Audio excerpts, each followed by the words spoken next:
At what point does a relationship become too toxic to salvage? Is it when the arguments become frequent, or when the person you love starts to treat you with disrespect and cruelty? This is the heartbreaking and tragic story of OnlyFans model Courtney Clenney and her boyfriend, Christian Obumseli. Courtney Clenney was born on April 21, 1996, in Texas. With her father working as a financial advisor and coming from a wealthy family, money was always abundant for her, fostering a sense of entitlement. In her childhood, Courtney was active in a wide range of sports, from horseback riding and swimming to football and gymnastics. Along with her athletic pursuits, she developed a passion for theater and dance. Her love for physical activity kept her fit and strong, but during high school, she took her fitness journey even further. She dedicated herself to workouts, gym training, and yoga. Over time, she became a competitive weightlifter and a professional coach. Instead of following the traditional path to higher education, Courtney chose to focus on her passion for fitness. Courtney's Instagram began to gain significant attention, with her follower count rapidly increasing. She also started posting content on YouTube and eventually moved to Los Angeles, where she gave interviews and collaborated with other models. The attention she received, especially from her photos and videos, quickly became something she craved, and soon she found herself living for the spotlight. In 2016, Courtney joined OnlyFans. Young, fit, and attractive, she chose to upload explicit content on the platform. Despite already being wealthy and well-known, Courtney's earnings soared, and in no time, she made millions selling her content to an ever-growing audience. Born in 1994, Christian had a deep passion for football and basketball, quickly gaining recognition for his talent and earning the admiration of his coaches and peers. He was known for his caring, disciplined personality and his desire to help others. In addition to his athletic skills, Christian ventured into cryptocurrency and the stock market, where he found notable success. By 2020, Christian met Courtney, and their relationship sparked instantly. It began with a strong bond, full of love, travel, and exciting experiences. However, things soon took a darker turn. Friends of Christian noticed a dramatic change in him after meeting Courtney. He transitioned from being happy and carefree to becoming increasingly stressed. It soon became clear that Courtney had a controlling nature, frequently yelling at him over minor things, and even going so far as to cut him off from his friends. She also became physically abusive, shoving him or hitting him lightly on the shoulder or chest in front of others. 2 weeks, 2 weeks! And now why am I not somewhere? Because of you! But you're hindering my progress. You need to sit down. You need to sit. Courtney's reliance on alcohol intensified, and the abuse became worse when she was intoxicated. During one heated argument, she threw a glass at Christian. The police were called, and Courtney was detained for 12 hours. Despite everything that had happened, Christian never pressed charges against her. Instead, he defended her to the authorities, asking for her release. Remarkably, they stayed together and decided to leave Texas behind, starting fresh in a new location. Christian wanted to move to London, but Courtney insisted on Miami. They eventually settled in a luxury apartment where Courtney, despite having a steady income, often complained about the rent, even though she was the one paying. Her controlling and toxic behavior persisted as she regularly threatened to throw Christian out. In a podcast, Courtney admitted to being toxic, unapologetically owning up to her actions. In Miami, Courtney's behavior continued to be abusive. She regularly fought with Christian, yelled at him, and physically attacked him. In one incident, she threw his clothes off the balcony and forced him out of the apartment. Despite the abuse, after each altercation, she would apologize and buy him expensive gifts in an attempt to make amends. A disturbing video later surfaced showing Courtney repeatedly hitting Christian in an elevator. Christian did not fight back, instead trying to protect himself by holding his hands up. This footage clearly exposed the toxic power dynamic in their relationship. And it wasn't the only instance. Another video showed her yelling at Christian and hitting him, once again with him not retaliating.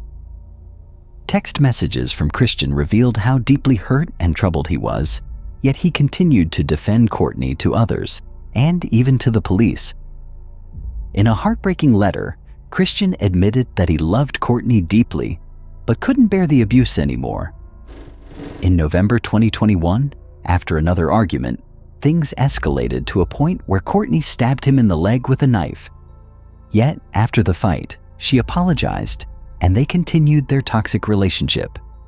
Despite everyone around them believing they should break up, Courtney and Christian tried to make their relationship work. But little did they know, their toxic relationship would soon spiral into an unthinkable tragedy. On April 3rd, 2022 at 5 p.m., a call came into the police station. It was from Courtney herself. She was crying, terrified, and in the background, Christian was heard saying, "I'm going to die." When officers and paramedics arrived at their apartment, they were met with a horrifying scene. The apartment was a mess, and blood was everywhere. Courtney was sitting on the floor, holding Christian, whose blood was all over the place. He had been stabbed in the chest by Courtney and was in agony.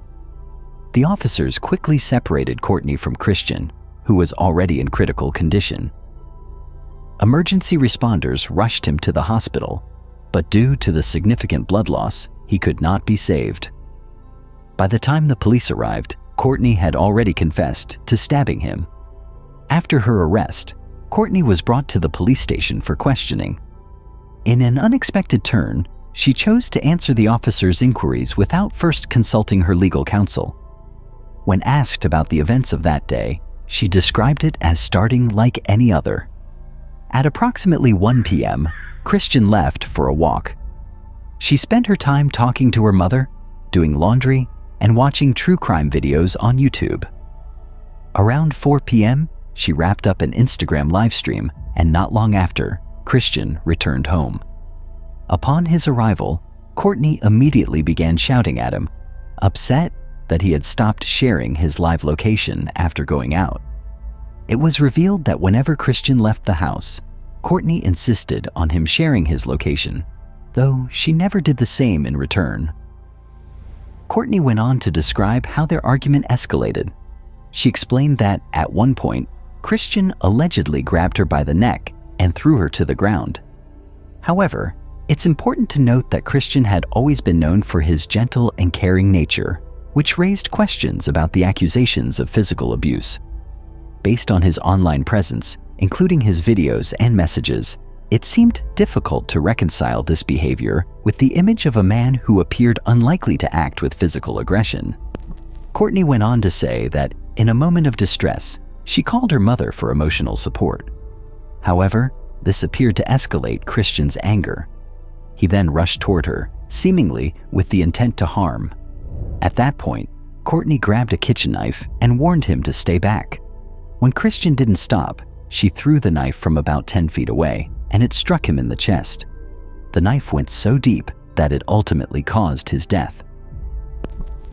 After stabbing him, Courtney didn't immediately call the police. Instead, she spent 13 minutes on the phone with her mom, talking to her, while Christian lay there, suffering. If she had called the authorities right away, there might have been a chance to save him. During her interrogation, Courtney made an odd statement, saying that if she had been given the questions in advance, she could have answered more thoughtfully. Her lawyers quickly persuaded the police that she acted in self-defense, and within 24 hours of her arrest, Courtney was released. Her self-defense is credible, and the actions she took that night were necessary to save her own life. After her release, Courtney returned to her old lifestyle as if nothing had happened.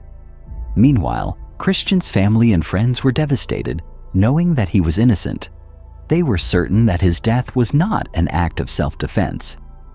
Yesterday, we finally told our 93-year-old grandmother that her grandson, who was expected to come home to Texas to visit for his 28th birthday will no longer or ever be returning home. Just 2 months following Christian's death, Courtney was seen spending millions of dollars on a new home and attending parties. In contrast, Christian's family and their legal team worked tirelessly to gather evidence against her. Finally, on August 10, 2022, after months of investigation, police arrested Courtney on charges of second-degree murder. Christian's family had gathered numerous letters, texts, and videos that depicted instances of Courtney being physically abusive toward him. Perhaps the most compelling piece of evidence came from the medical examiner's report.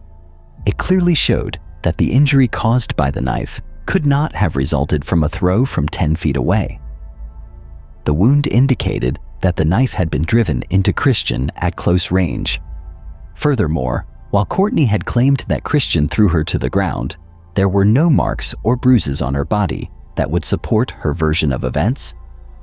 The evidence, coupled with videos and testimonies, along with Courtney's public prominence, led to the case receiving significant media attention.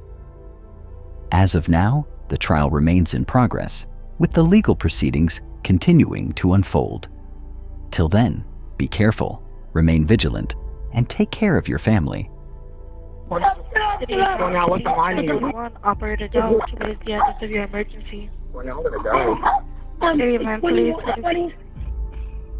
3101. It's 130, so 130. Ma'am, listen to me. You need to stop screaming on the line and give me the address. I can't feel my arm. 3101. I can't feel my arm. Ma'am, my boyfriend is dying of a stab. Ma'am, what is the address? Baby, I'm so sorry. Baby. Ma'am, can you hear me? What is that? Listen, ma'am. I'm sending help.